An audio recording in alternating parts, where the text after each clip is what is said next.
The highly anticipated And This Is the Joke Madam Web movie is out now for critics, and well, it seems to have been a big old fat bomb. Critics were able to see the movie last night, and the reviews are in, and it's not looking good for yet another Sony-led project. Before we start, leave a like, drop a comment, and subscribe. Let me know if you're going to see this movie, and let's jump right into it. So again, Madam Web released for critics, and they have put their reviews on Rotten Tomatoes. I know a lot of people don't like to go by these scores, but I like to do it just as a little preview and to try to break down what we can expect for the movie and kind of go through it and laugh together. Now, the movie, I believe, debuted with a 23% on only like 12 reviews, maybe 12 to 15 reviews. Now, at the time of recording, it's dropped to about a 15% on 67 reviews. To put that into perspective, that's as low as Morbius numbers. Morbius is at a 15% as well, so not a great sign for the movie. I have seen some Twitter reviews saying it's a mess and it makes Morbius look like the Dark Knight trilogy, but let's go through some positive and negative ones. We'll try to find some positive ones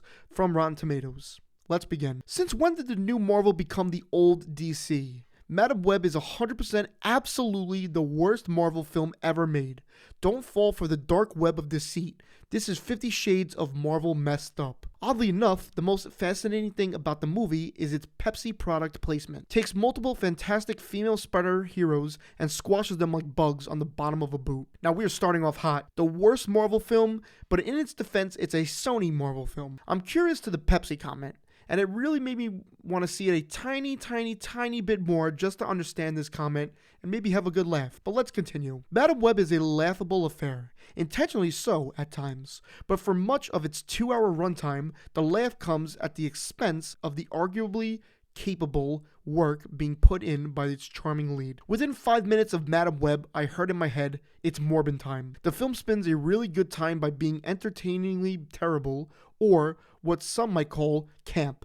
Frankly, after seeing it, I am so ready and excited to watch Kraven. I can't tell if this review is positive or negative. It was labeled as a positive one, but I'm thinking it's negative. Now, one from Chris Parker, who I really like and always see his tweets on Twitter, or X, had this to say. Talented stars are wasted on a script that is severely dragging the film down. This, along with some of the most questionable choices in editing, structure, and pacing, will leave audiences disappointed. This coming from Chris, who is usually a positive force on the internet, speaks volumes. Shout out to Chris, though. Madam Web's utter lack of originality is a testament to how corporatized and soulless it feels. It's too bad because there could have been a more fun movie in here. Clarkson imbues it with a distinctly feminine and teenage energy that makes good use of its soundtrack, but spins itself into a knot trying to justify a silly story instead. Here's some positive ones, I think. It isn't going to reverse the ongoing decline of superhero cinema, but unlike some of its notable contemporaries, it's strong enough to make its intended sequels feel like a promise rather than threats. Madam Web is not the unmitigated disaster that its clunky trailer or its calendar spot in February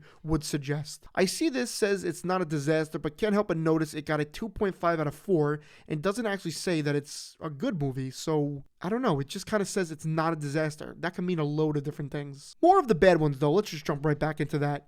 Madam Web is a 2-hour trailer for the movie you think you're watching, but actually aren't.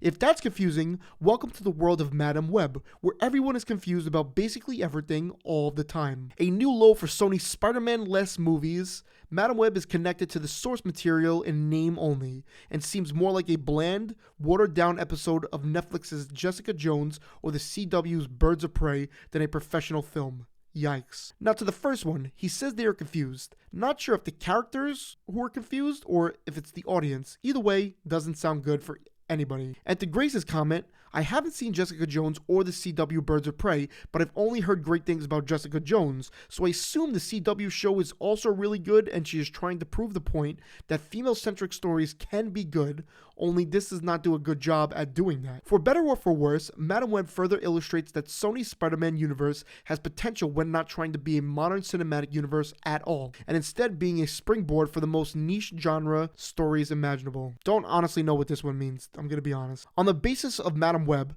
however, Sony's Spider-Man universe is now completely lifeless and in no need of resuscitation. I wonder if that's a play on Madam Web being a EMT in New York. Madam Web is a superhero that feels like it was made by and for people who have never seen a modern superhero film. In theory, that might have been a blessing in disguise. In practice, only Johnson is able to make it seem that way. David did not hold back. I am seeing mixed opinions on Dakota Johnson as the lead though. A few more and we'll close it out. A clunky, goofy mess. However, there's an ultimate joy in this ham-fisted adventure, unintentionally hilarious dialogue, corny villain, cringeworthy moments, lazy Easter eggs, a superb ensemble of cheesy performances led to an ironically enjoyable romp. Huh? Madam Web was never going to touch the relatively high-concept Disney-made Avengers movies, but guess what?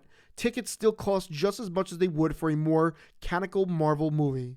So why settle for the knockoff? Today, I owe Morbius an apology, because it turned out that Sony's pictures just needed a little more time and a whole lot of misplaced confidence to make an even worse Spidey spinoff, the outstandingly abysmal Madam Web. I just had to throw in a Morbius one there just for the memes. Anyway, you can make of what you want of these reviews, but it seems to be not good, and even the ones that were trying to defend it didn't do a good job of it and just made it seem Judging by these reviews, it's like a borderline disaster of a movie, but we will see. I'm not rushing to the theater to see this, so maybe I'll see it on the weekend, but I'm curious to see what the fans will think, and if you want me to make a follow-up video to this with the fans' reviews instead of the critic reviews, let me know. Thanks so much for watching. Please like, comment, and subscribe, and I'll see you all in the next one. Have an incredible day.